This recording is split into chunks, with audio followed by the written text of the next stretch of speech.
Genesis 26. Now there was a famine in the land, besides the previous famine in Abraham's time, and Isaac went to Abimelek king of the Philistines in Gerar. The Lord appeared to Isaac and said, Do not go down to Egypt. Live in the land where I tell you to live. Stay in this land for a while, and I will be with you and will bless you.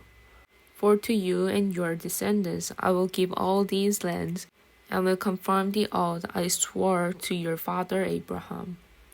I will make your descendants as numerous as the stars in the skies, and will give them all these lands, and through your offspring all nations on earth will be blessed, because Abraham obeyed me and did everything I required of him, keeping my commands, my decrees, and my instructions. So Isaac stayed in Gerar. When the man of that place asked him about his wife, he said, She is my sister. Because he was afraid to say, She is my wife, he thought, The man of this land might kill me on account of Rebekah, because she is beautiful. When Isaac had been there a long time, Abimelek king of the Philistines looked down from a window and saw Isaac caressing his wife Rebekah. So Abimelek summoned Isaac and said, She is really your wife. Why did you say she is my sister? Isaac answered him, Because I thought I might lose my wife on account of her. Then Abimelek said, What is this you have done to us? One of the men might well have slept with your wife, and you would have brought guilt upon us. So Abimelek gave order to all the people, Anyone who harmed this man or his wife shall surely be put to death. Isaac planted crops in the land, and the same year reaped 100-fold, because the Lord blessed him. The man became rich, and his wealth continued to grow until he became very wealthy. He had so many flocks and herds and servants that the Philistines envied him. So all the wells that his father's servants had dug in the time of his father Abraham, the Philistines stopped up, filling them with earth. Then Abimelek said to Isaac, Move away from us. You have become too powerful for us. So Isaac moved away from there and encamped in the valley of Gerar, where he settled. Isaac reopened the wells that had been dug in the time of his father Abraham, which the Philistines had stopped up after Abraham died. And he gave them the same names his father had given them. Isaac's servant dug in the valley and discovered a well of fresh water there.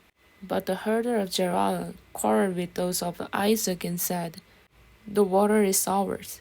So he named the well Isaac, because they disputed with him. Then they dug another well, but they quarreled over that one also. So he named it Sitnah. He moved on from there and dug another well, and no one quarreled over it. He named it Rehoboth, saying, Now the Lord has given us room, and we will flourish in the land. From there he went up to Beersheba.